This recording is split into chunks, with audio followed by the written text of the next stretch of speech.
Je pense sans cesse à toi. Hello and welcome to The Foretop. It's a roundtable discussion of today's hot-button topics in food and beverage. I'm your host, Catherine Cole. On episode 38, we will discuss Native American cuisine, original American foods like the Three Sisters, and finally, the palm oil controversy. In the studios of OPB today, I'm joined by Mary Paganelli, the founder of Native Foodways magazine and a food and travel author. Welcome, Mary. Thank you.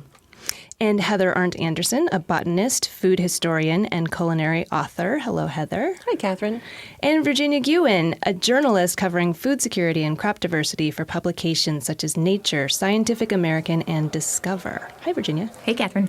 Let's just jump right into our first course. It's Native Chefs on the Rise. There's a long overdue movement in the United States right now to revitalize the culinary traditions of the Native American cultures that predate the arrival of European settlers. Mary Paganelli, you have devoted a large part of your career to preserving the cuisine of the Tohono O'odham, I probably pronounced that wrong, Very close. Good job. community in the Sonoran Desert. So I'd love to start with you. Just what's going on right now? What are some of the exciting movements going on with American Indian cuisine? Well, there are a lot of chefs who have been talking about and very involved in promoting their traditional foodways. A lot of people like Sean Sherman, who just came out with a cookbook very recently. He's also known as Sous Chef, which I think is a great title. Spelled S-I-O-U-X, not chef. S-O-U-S. Yeah. And Sean is very interesting because, like several other chefs who have really been involved in promoting return to health through native foodways, like Loretta Barrett Oden, Nephi Craig, and Freddie Bitsui, he has looked back into the history of his culture, looked at resources and sources for pre-contact food. So these would be foods that Native American communities were harvesting, foraging, using in their cuisine before the onset of people coming into the Americas from other places. And introducing other foods that were not indigenous. So he's been working on this for many, many years, as have other chefs, kind of looking at indigenous foods and how they impact health and their connection to both cultural and spiritual communities. And it sounds like the way you're describing it as sort of this discovery process, it sounds, I'm going to actually throw it to Heather Arndt Anderson, our food historian. It's almost like detective work, isn't it, for some of these cultures that have basically their foodways have been suppressed for various reasons and they kind of have to go back and research? Yeah, and for those who are separated from the places where their indigenous foods were gathered, it can be really hard to connect the dots. In my research on the foodways of Pacific Northwest natives, I had to really look at the written accounts of botanists who were the first to arrive to our region because they were recording everything they saw, not just the plant life, but their observations about women gathering plants and how they're processing and using them for foods. And so that was a very valuable resource for me. Luckily, the Northwest was a later region of the U.S. to be visited by botanists and white people. So there are more recent written accounts than some of the places back east or in the South. Well, certainly there's been a lot of disconnect for a variety of reasons. People being removed from their traditional lands, politics and treaties that have removed people from the ability to gather and even access their own foods, and that's going on today. In fact, they are doing a lot of work on the Farm Bill, which is something that's coming up very soon, and there's a community of people who are trying to get the Farm Bill to allow access to traditional foods and traditional food areas. So this is still a problem and an issue for Native people because they can't access their foods. And this is why I think it also takes a lot of time and energy to be able to find the foods because you can't access them. And then secondly, a lot of disconnect in communities with people having been sent to boarding schools and other issues that separate them culturally from being able to gather that kind of information through their oral tradition. I know that it was very difficult when I wrote my book From Iitoi's Garden, which was specifically about Tohono O'odham traditional foodways. It took 7 years of working with elders and community members and others to be able to even gather the information because it really wasn't available. So a lot of these chefs are doing wonderful work in reaching back into their communities and gathering information, documenting it, and sharing it with the next generation. And I think what's interesting about the chefs that are working in this area today is that they are not looking to create a culinary empire. They are looking to give back to their community. They're looking to, share this information with the next generation and bring health and wellness back into their communities. Can I back you up a second there, Mary? For those of us who aren't as familiar with the recent history that's been going on reservations, what's going on in terms of separating people from their homeland? Well, I can only speak to my experience in the Southwest, but I think it's certainly something that's affected many communities. When you're taken away from your family and you're not growing up in your community and you're in a boarding school where you are not able to, to continue with your own language, that separates you from your community and the ability to learn the foodways which are passed on through oral tradition and through, actually farming and working the land and harvesting and learning stories and songs and legends through your family, through your elders and your community members. So that creates and has created a very big disconnect for certain generations who don't have access to that kind of very critical information.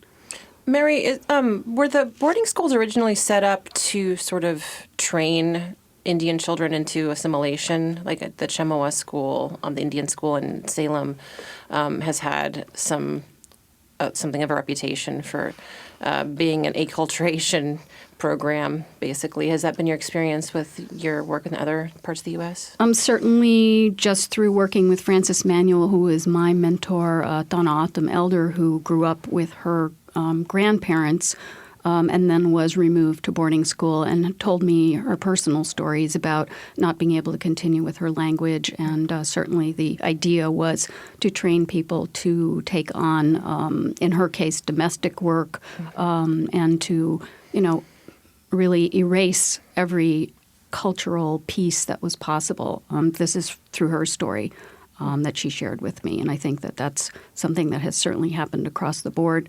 A lot of even more deep than that is, trauma that has resulted from, frankly, a genocide of Native Americans over the centuries.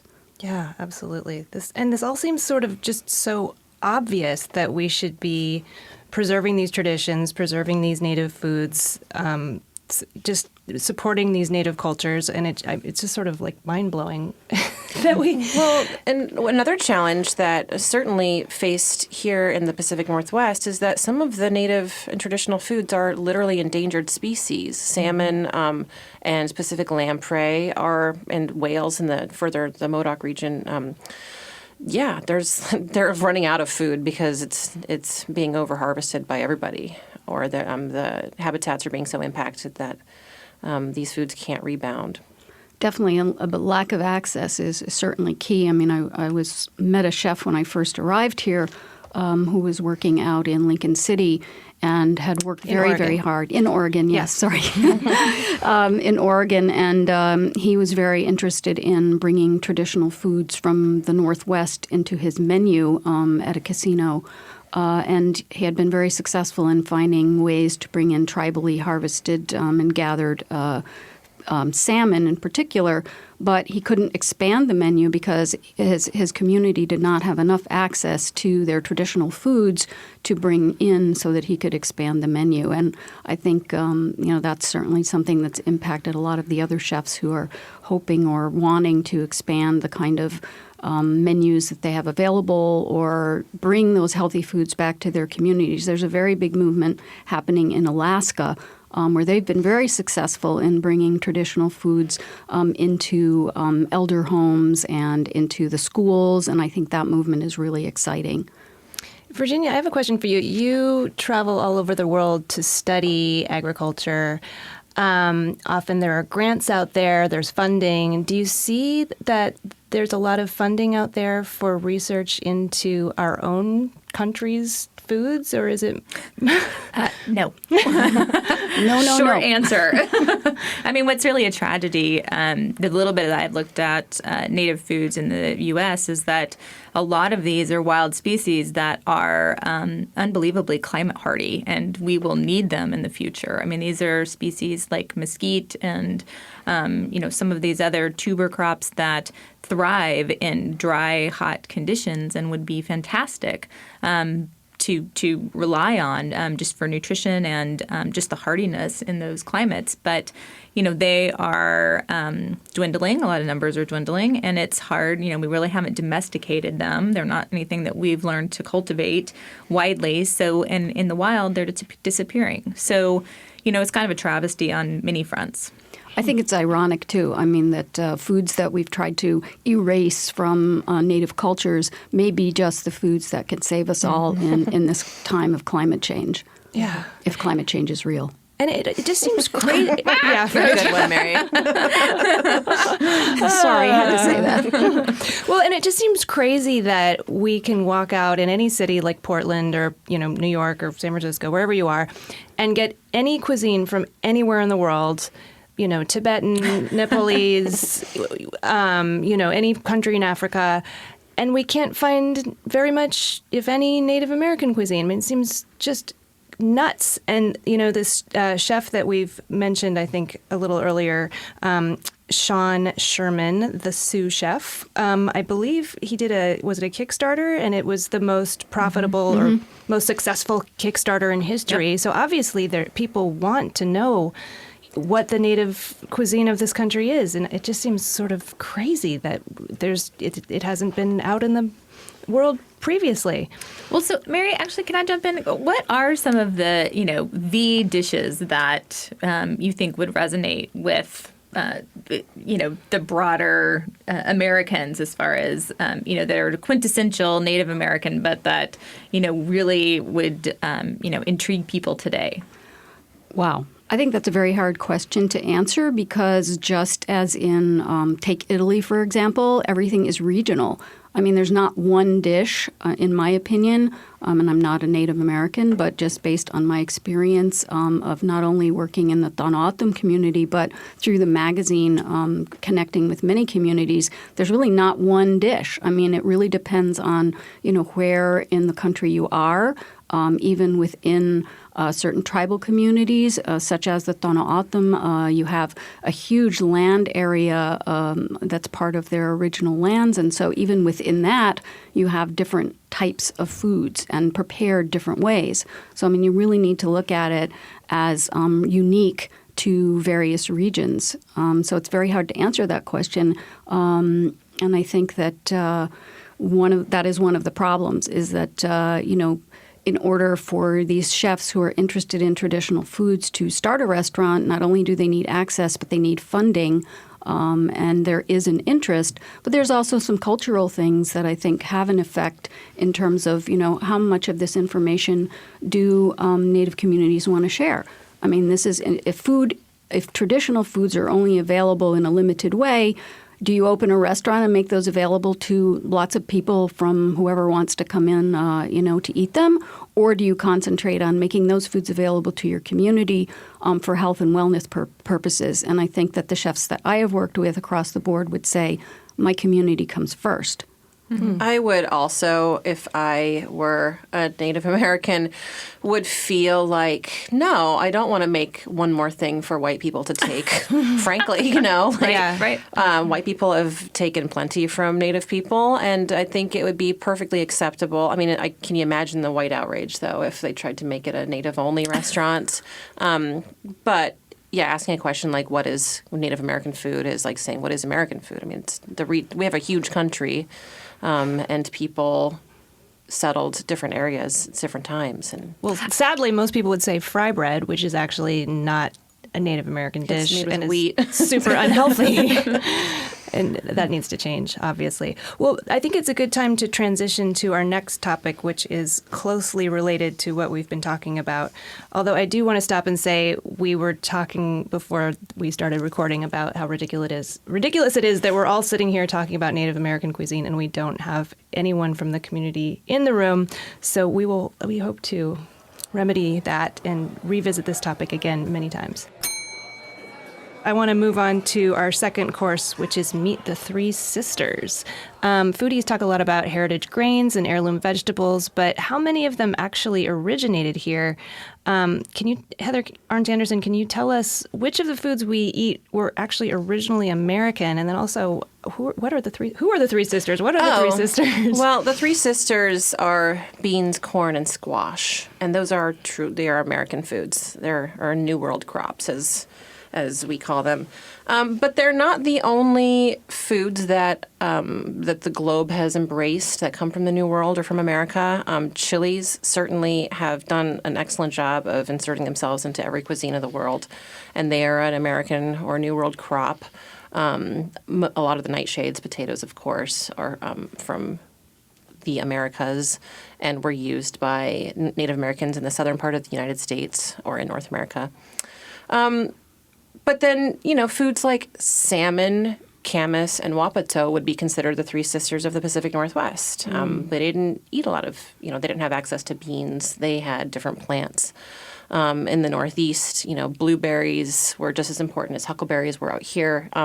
So I think that people have always done a really good job of utilizing what's nearby. And can you back up and tell us what camas and wapato are? Oh, yeah. Camas is a plant in the lily family. It has a beautiful little blue flower, and its bulb is harvested much as one would harvest an onion. And then they're roasted to bring out the sweetness, and then they could be packed into cakes and stored long term. They were a highly valuable trade commodity when white people first started coming to the region.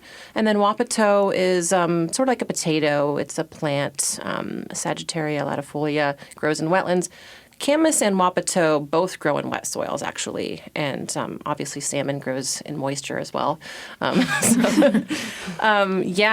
really think that our people of our region have always had a very close relationship with water and wet areas, and that's very clearly evidenced in the staple foods. Heather, are wapato and camas, are they cultivated at all? Are they grown on scale, or is it more of a gathered item still? They're typically gathered wild. I have seen wapato popping up in local farmers markets, and it's interesting to see it because it's always in a quantity so small that it would be nothing more than a novelty. A wapato is, like I said, it's sort of like a little fingerling potato. They can be crispy. You can roast them. They have lots of different uses. They can be pounded into a flour.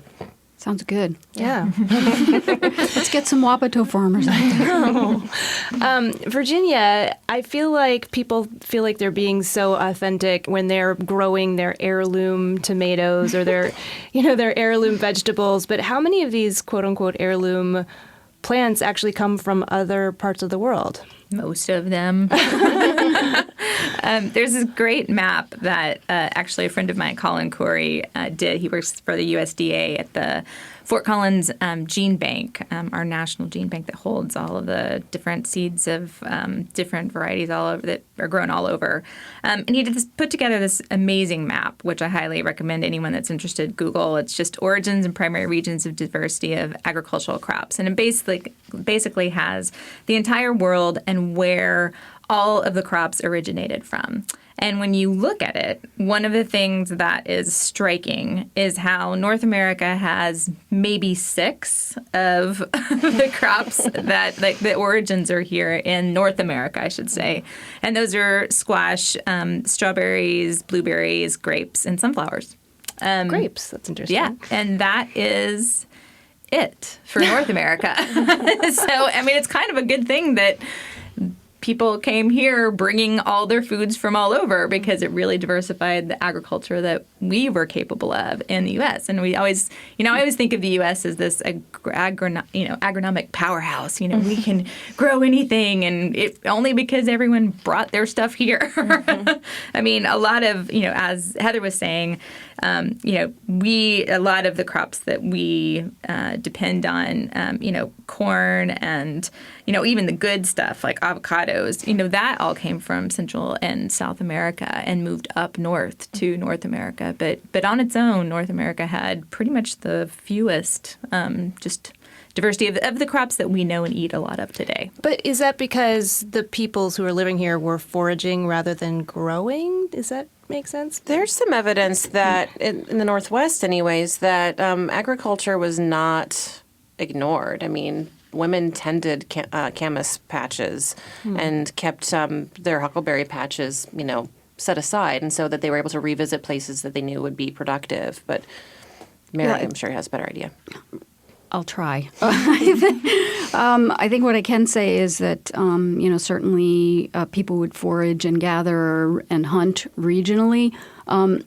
Also, there are very extensive trade routes. So, native peoples would trade foods, including like salt and many other things that Virginia was mentioning that became part of their cuisine, if that's a word we want to use, so that those foods were brought along and traded through other communities and then planted. So, for example, in the Tohono culture, which I know, probably a little bit about, the traditional foods do not include wheat and garbanzo beans. But anyway, these foods were brought in by the Spanish and many, many decades ago, and so they became part of the traditional foodway and then were traded to others. So those become part of a foodway, even though they're not indigenous to that community. Well, can you tell us about some of the indigenous foods that those people do enjoy that I think that you think the rest of the country should know about? Oh, absolutely. There's a lot of them. How much time do we have? I'll start with the more unique ones that, I was very, very privileged to learn about through Francis Manuel, who was really the person who guided me and shared with me all these different foods. I mean, the Sonoran Desert is really got a lot of edible foods, forageable foods. Cholla buds would be an example. These are a bud that comes from the buckthorn cactus and is picked with tongs made out of wood, or traditionally look like kind of big chopsticks. And these things are pretty hazardous to pick, I will tell you, having done it myself and ended up with quite a few nice thorns in my fingers. But these cholla buds are extremely high, for example, in calcium, more so than a glass of milk. And of course, milk is not something that was, part of, their traditional foodways. So calcium was absorbed through this food in particular. Mesquite, which I think was mentioned earlier, which, is kind of has been a fad food lately, but is something that was part of the Tohono indigenous foods from way back and grows wild in the desert. Gosh. Yucca? Do they have yucca down there, or is that too far north? Not really. There's banana yucca, which has a fruit which is harvested. So a lot of foraging. They kind of fall into a group of wild foods, and then there are also cultivated foods like the tepary bean, which is very unique to the Southwest, very drought tolerant. Actually produces more the less water it gets. So, of course, it's perfect for the Sonoran Desert. Saguaro fruit, which was harvested seasonally. People would go into the desert areas and have designated areas where they would gather the fruit seasonally and then turn that fruit into a syrup that plays a part in a rain ceremony. There are many, many other foods. I mean, there were different types of animals that were hunted, the javelina, certain types of grubs, which I think are kind of coming back into style from what I've heard. How much corn and chili do you get in the Sonora? Because I had read about, people, Mexico used to be in California still, so I'm sure there's some crossover. Primarily in the Tohono community is the chiltepin, which was a wild chili, and then actually, people will grow it in their gardens and in their in their communities, and it's dried, and then it's said to be the mother of all peppers. I don't know if that's true, but that's what I've heard. It's super hot, and people will keep it on their table as a condiment, and so that's very popular. Corn in that community was very unique. What we were saying earlier, what Virginia brought up about what is native cuisine. I mean, there are many hundreds of different types of corn, and specifically for that community, 60-day corn is pretty fascinating because it's planted and then you can harvest it within 60 days, and it's very drought resistant, and it's more of a flint corn that's roasted, and the ways of cooking also impact the nutritional value of food. So the roasting of corn, in particular, the corn absorbs certain minerals and nutrients from the wood that it's roasted with. So it's not just the way things are gathered and processed, it's also the way they're cooked that make them very special. Mary, what you're saying about the 60-day corn and the tepary beans, it just strikes me that these foods, they were obviously, because they're indigenous foods, they were meant to grow in the place that they grow in. And that makes me want to ask Virginia, we tear our hair out about how unsustainable farming and agriculture are. I mean, it just seems sort of obvious that we should invest more in these indigenous foods that were meant to grow in the United States. Definitely. And the problem, I think, is a lot of them haven't ever been cultivated on a large scale. It's really, there's no farming system in place to even grow them. So we don't even have that. I mean, a lot of these are wild edibles. And so making that transition alone, I mean, that's 10,000 years of agriculture. Oh, come on. This is something, I mean, clearly we could do it on a quicker time scale. Exactly. We could do it. But this is something that, just you have to have everything come together. The energy and the time and the incentive to do it. What I look at when I think about all of these foods and how they've moved around the world is that, really we've become so interdependent on each other. Every country is dependent on each other now for the diversity that will save us in the future. And so, I mean, you can see how peppers and tomatoes have gone all over the world now. And because of that, we have all of these great varieties. And because they've grown in all of these different climatic systems and they've encountered all of these different insect pests, they all have their own unique traits and have their own unique abilities to withstand drought or to fight disease. And so really, it's been a great thing that all of these foods have moved all over the world, because now we have all this diversity built in if we can maintain it now and use it in the future to, when a banana disease pops up in Malaysia, can we go find a banana in the Caribbean and see if that will fight the pest that's devastating plantations? And so really it's just making use of that diversity and honoring it and incorporating it into the global food system that we have now that I think we need to really also pay attention to. One of the things that I sort of worry or think about is, as Mary jokingly mentioned a little while ago, the climate change. We would think that plants could just sort of slowly migrate north as their climate becomes less and less hospitable, but their soils don't migrate with the weather. Right. And so, we're going to be in a real pickle if we don't figure out how to take advantage of some of these gene stocks and apply them to new environments outside of just temperature and humidity. New bugs, all of it. Yep.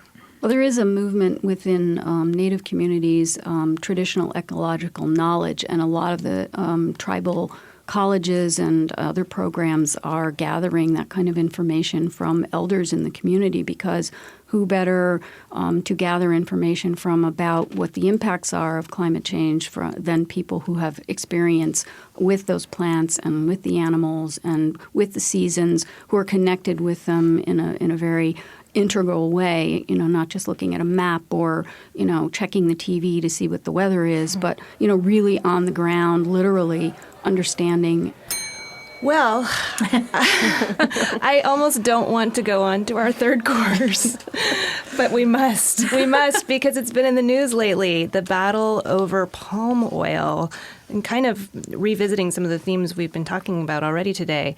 Palm oil is found in everything from shampoo to donuts, and it's the most common vegetable oil in the world, but alas, it's also one of the world's leading deforestation drivers, and I took that from the Union of Concerned Scientists website. So lately, as we are recording this, we've been seeing news headlines about the EU banning the use of palm oil as a biofuel, and this has angered palm oil producing nations like Indonesia and Malaysia. Virginia Gewin, can you catch us all up on this? And what do we need to know? Palm oil. So palm oil, through no fault of its own, is a great crop. I mean, it's just fantastic. That's its problem. It yields more oil per acre than any other oilseed crop. Even on marginal land, it uses far fewer pesticides and chemical fertilizers than coconut, corn, or other vegetable sources. It has amazing properties. It holds color well. It doesn't melt at high temps. It has a smooth application. It's free of trans fats. It's fantastic, and that's why it's in everything. And that's the problem. So there's ridiculous demand, and it only grows in the tropics.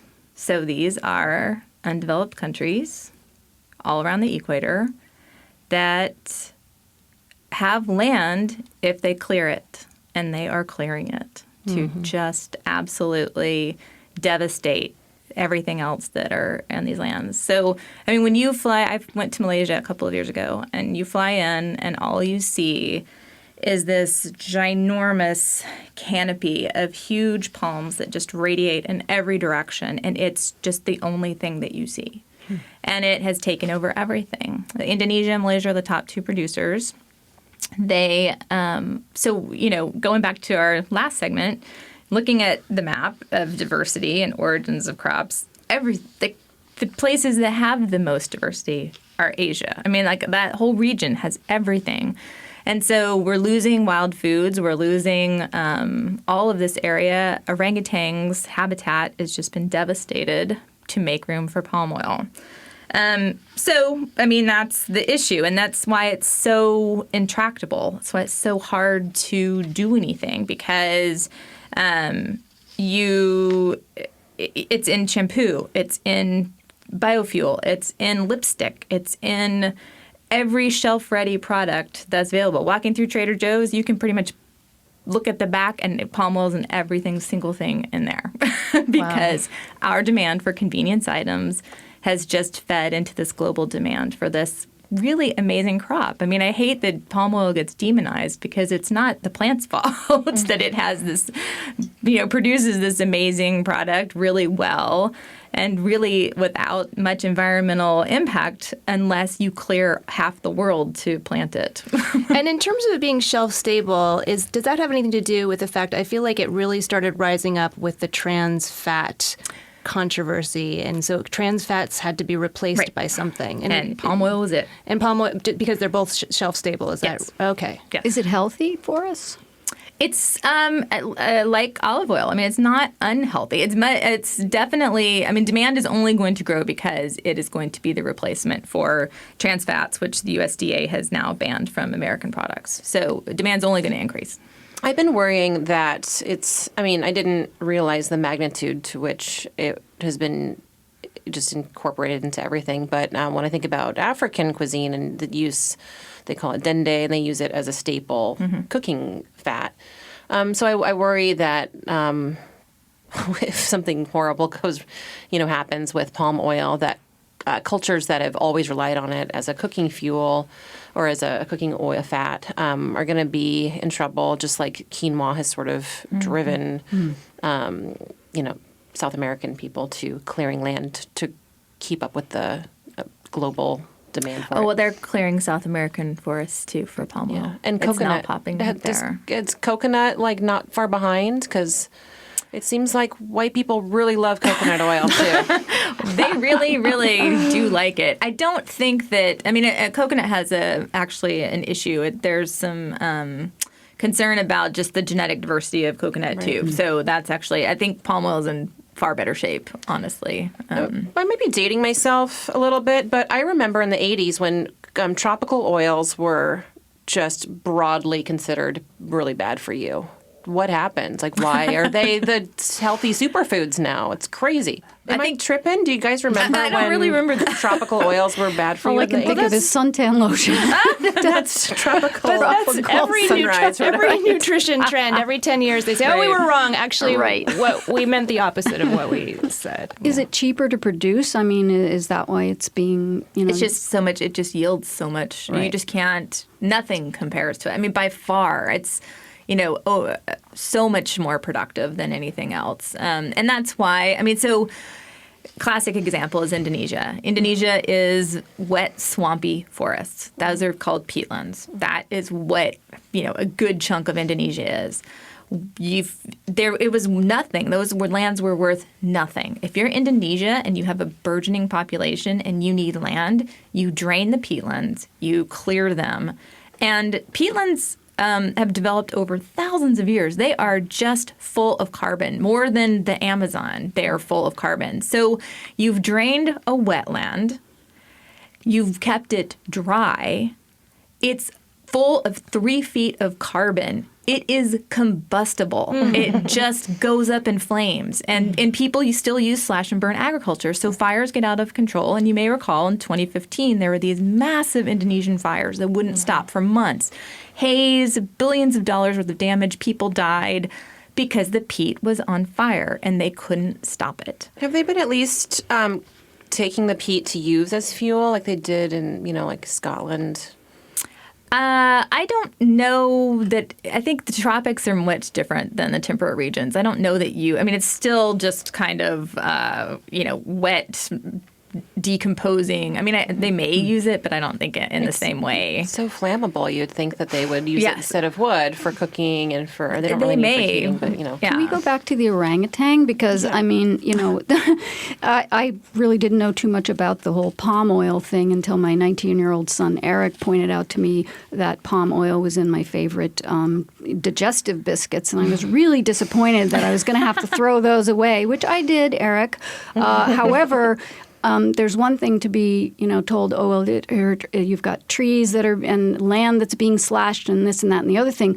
But what it really hit home for me was when I found out the details of how it affects the animal population, and it's pretty gory and it's pretty horrible. So, should we be boycotting this? Should we be, talking more about the animals, which seem to garner much more sympathy in trying to make changes around these kinds of issues? I think the problem with, definitely the orangutan is the one that is taking the brunt of this. But arguably the world is. We all have a vested interest in not burning peatlands because there's no more carbon going into the atmosphere than what is going in from peatlands. That is like one of the top sources, and they just need to be re-wet. And so Indonesia actually has this huge, ambitious plan to restore 2.5 million hectares of peatlands and and that's massive. That is just unreal. And they're trying it. At the same time, they have a developing economy. Their people, that supports thousands, tens of thousands of jobs for them, but they're still taking the steps to re-wet the peat and try to restore it, so to help their orangutans to not emit as much carbon. And it really is something that we all have to help them figure out how to do because we all have a vested interest in it. For habitat, for wildlife, for not having more emissions into the atmosphere than we need, and so. The issue is there's 2 issues. It's so hard to avoid palm oil. It literally is in everything. I really try my hardest to avoid it, and still, you'll find it in your house. Everyone will find it in their house, even the most vigilant person. So the one thing that's being tried is a sustainable form of palm oil, and so there's a roundtable. Kind of international group that's trying to have this deforestation-free certification. Because, literally, it is a good crop. It has a lot of good things about it, even growing it. It's just we have to stop the deforestation. And so the success of the sustainable palm oil, the deforestation-free certification, I don't see that it's working very well for one reason. Peatlands are given only modest protection under the guidelines, and peatlands are the things that should probably be protected the most. Have they seen any of the effects that commonly come with the removal of wetlands? Because wetlands perform a lot of functions besides just keeping fires from happening. Floods. Floodwater suppression. Yeah, they absorb a lot of floodwater. They purify runoff. I mean, they perform a lot of functions. They are habitat in themselves. Yeah, birds, everything. yeah. It's not just orangutans. So, I mean, are they starting to see some of those catastrophic ecological effects? Not just the fires, but... Yeah, I mean, but these peatlands these are weird wetlands. I mean, these are acid water wetlands. Well, like the mangroves of all the equatorial regions that are wet. I think anytime that you change land use on this scale, it's just devastating. I mean, you're literally changing the hydrology of Sumatra and Kalimantan and And the botany, too. Yes. I mean, it is really just this unbelievable level of change. And so I think that that's a huge struggle. It's not only, we're changing whole ways that water is moving around islands. And so I think it's just, it's almost... I mean, I've talked to some people who almost look at it as a lost cause, honestly. Can I throw out one more horrifying fact? Come on, please. I haven't heard anyone Why bring this not? one up yet. I think I read it somewhere. That with all these species being displaced, a lot of these species in these tropical regions are the ones who have been hiding all the wonderful diseases that become pandemics. Oh, yeah. And so we're just released there. The bats and all these other little creatures don't have a home anymore. And so they're going out into the world and biting the palm plantation workers and making them sick. And then, before you know it, we've got a new flu or a new pneumonia here in the United States, and everyone's freaking out. And it's because we're eating donuts. I mean, it really, the way I look at it a lot of times is Indonesia's wetlands were like this Pandora's box, and we just had no idea what was going to be unleashed once you completely changed the architecture. Like once you said, oh, wetlands, they're bad, let's just drain them.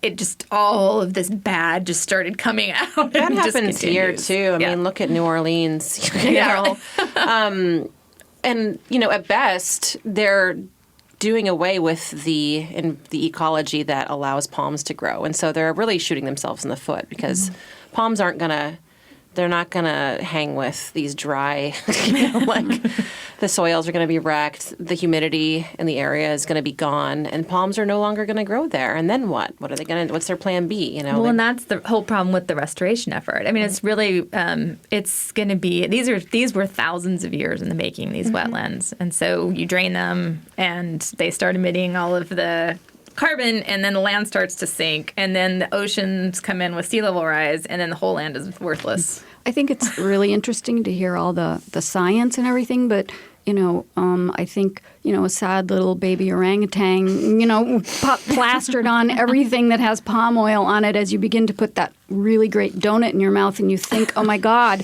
I saw the baby orangutan and I can't do it. I mean, it just, it's one thing to process all the scientific stuff, and it's another, how do we reach people in a very visceral way to make change? And all I think about is the baby orangutan, and then I stop eating things with palm oil. Well, I think it's definitely, the key is government level action. I mean, we all need to do our best to make sure that we're trying to get conflict-free palm oil, but really it's just the government level policies that stop the deforestation is really what has to happen. Well, I will be checking all of my packages from now on. Me too. And on this sad note, let's move on to dessert, our dessert course, in which No donuts. No donuts. Each of us share something foodie or drinky that we've been enjoying this week. I'll go first. I was researching for this episode, and I stumbled across a podcast episode that Sean Sherman, the sous chef, did with someone named Hank Shaw. I don't know if you I know Hank. You know Hank? And then I got lost in his blog, and it was so much fun to just scroll through all of his recipes. And his partner takes beautiful photos. I believe her name's Holly Heiser. Yeah. So anyway, his blog is honestfood.net. And if you want to just get lost in wild herbs that you can turn into pestos and all sorts of fun recipes like that. And then, of course, there's lots of game and fish and whatever you can sort of forage from the land. He's got a recipe for it. So I just had fun scrolling around Hank Shaw's blog. Heather, did you bring some dessert for us? I did, and I just want to give another shout out to Hank. He's a buddy of mine, and he's written a lot of really great game cookbooks that have very punny titles, which are delightful. I was just remembering back a year ago was almost this week was my first time on the Foretop, and I just want to say memories. I'm so happy that I've been able to come on the show a few times. And I remember talking about marmalade for one of a prior dessert item, and I have been recently obsessed with baking marmalade cakes, and I developed a recipe. It's on my website, voodooandsauce.com, and it's so fast and easy. It is a palm-free dessert. You can use olive oil or canola oil or butter, whatever you like. But yeah, it's just a really fast, easy. I've got one burning in my oven right now. I forgot a cake in the oven before I came. We got to get you out of here soon. No, it's okay. Yeah, so that's all. That's what I've got to offer. Marmalade cakes. They're all the rage. Yum. Mary, what did you bring for us? Where's the cake? I want a piece right now. I've been a bad friend. I have been on a potato binge. I was recently introduced to a fascinating potato that is regional, and it's called the maca ozette potato. It's a knobbly-looking thing. It's kind of homely, but, don't judge a book by its cover because it's creamy and delicious. So I've been experimenting with it. It's a potato that, as we were talking earlier, seems to have been traded up through South America and sort of preserved and used by the maca people in the northern part of Washington State. Yeah. So what are the flavor? What are your tasting notes on this potato? It's creamy. The skin is it gets super crispy whenever you roast it. I put a raft of them under a delicious chicken and roasted it over it, and they were absolutely delicious. Boiled. Just don't try to peel them because they're very small, and as the farmer told me, you will end up with a very small toothpick. So the peel's the best super part. Good. Yeah. Right. That's Exactly. good. Yeah. Exactly. Oh, that sounds good. Virginia, what did you bring for us? So I have caveat. I have not tried it yet, but only because it's not available widely yet. But for our vegan listeners, there is an algae-based shrimp alternative on its way. I did a story about it a couple of months ago. Where can we find your story? On Sybil Eats. It's about new wave foods, and it's supposed to cook up pink and taste just like shrimp, and they even got the texture down. Wow. And so when you think about the vegan alternative foods, which we did a show on a couple times ago, seafood was definitely not one of the areas that has a bajillion different patties or different options. And so this will fill that niche. And they're selling it. Their marketing strategy is to go to college, university campuses and try to sell it there first. They are lobbying to bring it into their cafeterias. And so I just think it's kind of fascinating that you can have your shrimp and not have bycatch or slavery or any of those other things hanging over in the back of your head. I would totally eat a vegan shrimp po' boy. Fully. And I've always had a problem with shrimp because they're basically just insects. Yeah. So I would lobsters, though. Yeah, I'm not a big fan. I mean, I love crab. I will say that, but yeah, I think that sounds great. That sounds delicious. Yeah, I know. I think the last vegan shrimp I had was made out of potato. So that gives me an idea, another potato thing to try. Oh, that sounds delicious. Well, thank you, panelists. Thank you, Virginia Gewin, a journalist covering food security and crop diversity. Thank you, Heather Arndt Anderson, a botanist, food historian, and culinary author. And thank you, Mary Paganelli, founder of Native Foodways magazine and food author. So great to have you all in here. Hey, Catherine, Virginia, and Mary, I don't know if any of you guys are going to be at the IACP conference next month. Or in February for those of us who are not sitting in a January studio. I think this is running February 12th. So okay, great. So this month. Hopefully we'll see you guys at IACP. The show won an award last year, so it'd be great to see some of the listeners in person. Yeah. Okay, so listeners, if you go to IACP, find Heather. Yeah. And say hello. Yes. Wonderful. Well, with that, thanks, everybody. Thank you. Thank you.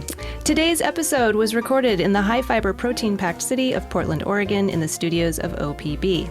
You can read all about us on the OPB website. Our editor is Alex Ward. Special thanks to OPB sound supervisor Stephen Cray. And our theme music was performed by the incomparable wine importer Kermit Lynch.